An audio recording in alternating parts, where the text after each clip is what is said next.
और हर बार की तरह इस बार भी आतंकिस्तान को हिंद की सेना के आगे घुटने टेकने पड़े। भारत ने ऐसा एक्शन लिया जिससे पाकिस्तान की हेकड़ी, उसका झूठ, उसका आतंकी फरेब तंत्र सब कुछ एक झटके में ही ध्वस्त हो गया। आज प्रधानमंत्री मोदी की हाई लेवल मीटिंग के ठीक बाद वायुसेना का स्टेटमेंट आया जिसमें बताया गया कि ऑपरेशन सिंदूर अभी जारी रहेगा। यानी सीज फायर के बाद भारत ने पाकिस्तान को एकदम क्लियर कर दिया है कि यह ऑपरेशन तब तक रुकेगा नहीं जब तक उसकी आतंकी ब्रिगेड दम ना तोड़ दे।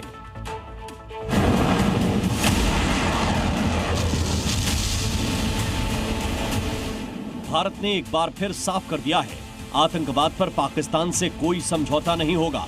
ऑपरेशन सिंदूर पाकिस्तान में आतंकवाद के खिलाफ सशस्त्र जंग बन चुका है। भारत की वायुसेना ने पाकिस्तान को यह क्लियर कट बता दिया है कि उसका कोई पैंतरा काम नहीं आने वाला है। ऑपरेशन सिंदूर जारी रहेगा। इसका मतलब आतंकिस्तान का गेम ओवर होने से कोई नहीं रोक सकता और अब सीधे आर पार होगा। 7 मई की रात जब भारतीय सेना ने पाकिस्तान और पीओके में एयर स्ट्राइक की तो पाकिस्तान में हाहाकार मच गया। ऑपरेशन सिंदूर के तहत पाकिस्तान के आतंकी ठिकानों पर करारी चोट की गई और ये पाकिस्तान के लिए ऐसा जख्म बन गया जिसकी चुभन में उसने भारत पर ड्रोन और मिसाइल अटैक कर दिया। लेकिन भारत ने जब इसका भी मुंह तोड़ जवाब देते हुए उसके मेन स्ट्रीम एयरबेस तबाह कर दिए तो उसने सरेंडर कर दिया। सीज फायर के बाद ऑपरेशन सिंदूर को लेकर भारतीय वायुसेना खुद सामने आई, सोशल मीडिया प्लेटफॉर्म एक्स पर बड़ी बात कह दी और ऐलान किया कि ऑपरेशन सिंदूर अभी जारी है। इतना ही नहीं, एयरफोर्स ने यह भी बताया कि ऑपरेशन सिंदूर को सफलतापूर्वक अंजाम दिया गया। भारत ने पूरी सूझबूझ के साथ सटीक हमले किए और इस दौरान सभी टारगेट को पूरा किया गया।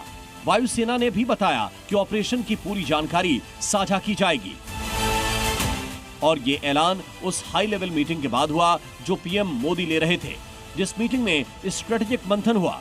इसी मीटिंग के बाद एयरफोर्स ने कहा कि ऑपरेशन सिंदूर अभी जारी रहेगा। यानी पाकिस्तान परस्त आतंकियों के सर्वनाश का मिशन जारी रहेगा। वायुसेना ने जिस बात को सोशल मीडिया पर बताया, रक्षा मंत्री राजनाथ सिंह उससे 4 कदम आगे बढ़े और डंके की चोट पर ऐलान किया कि हमने पाकिस्तान को उसके घर में घुसकर मारा। हमने केवल सीमा से सटे सैन्य ठिकानों पर ही नहीं कार्रवाई की, बल्कि भारत की सेनाओं की धमक उस रावलपिंडी तक सुनी गई जहां पाकिस्तानी फौज का हेडक्वार्टर मौजूद है।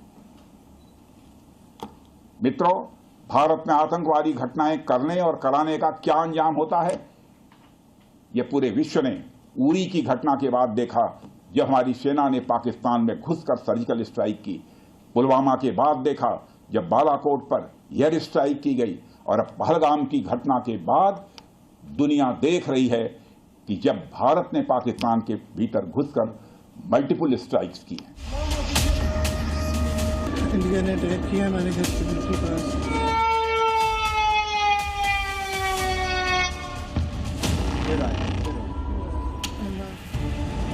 90 घंटे के ऑपरेशन के बाद भारत पाकिस्तान में सीज फायर का ऐलान किया गया। पाकिस्तान के डीजीएमओ ने भारत के डीजीएमओ से बात करने की विनती की, जिसके बाद ये युद्ध विराम का फैसला लिया गया और कल इसी को लेकर दोनों देशों के डीजीएमओ बात करेंगे।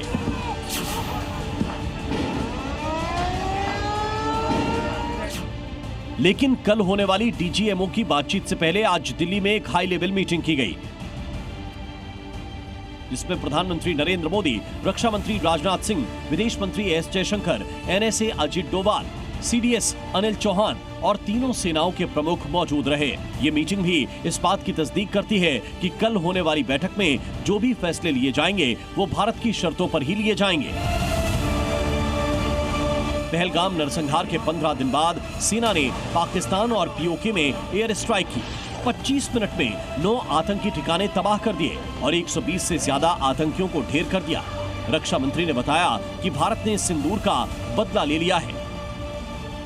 भारत विरोधी और आतंकी संगठनों ने भारत माता के मस्तक पर हमला करके कई परिवारों के सिंदूर मिटाए थे।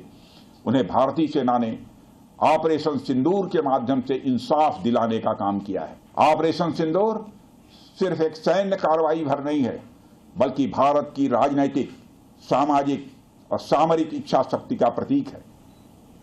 यह ऑपरेशन आतंकवाद के खिलाफ भारत की दृढ़ इच्छा शक्ति का और सैन्य शक्ति की क्षमता और संकल्प शक्ति का भी प्रदर्शन है। हमने दिखाया है। और अब भारत ने पाकिस्तान को फिर बता दिया कि ऑपरेशन सिंदूर किसी भी कंडीशन में नहीं रुकने वाला। हिंदुस्तान कभी भी आंख उठाने की हरकत बर्दाश्त तो नहीं करेगा। पाकिस्तान को यह समझ लेना चाहिए। ब्यूरो रिपोर्ट, जी मीडिया।